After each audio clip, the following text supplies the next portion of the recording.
say a whole lot of stuff. Y'all ain't been doing the rest of that. So.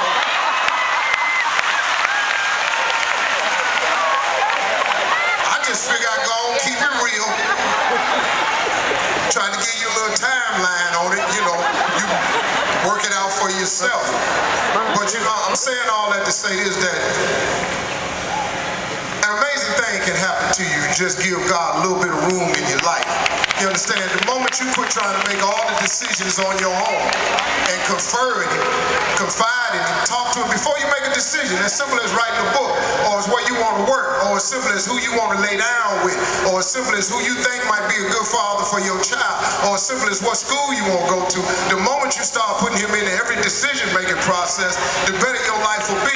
And I'm just telling you from a cat that's been on the outside looking in for a long time, I'm just giving it to you real. And as a man, it's even more difficult because, you know, we are men, and we are born with this thing that we don't need no help, and we ain't gonna cry, and we got to do it our way. And sometimes, you know, giving a piece of your life to God is a little bit more tripped out than it is for women. Women always will just admit where they wrong and come on in a little bit quicker than us. We try to hang out here and then we hang on a bunch of foolishness, and next thing you know, you too far out there now.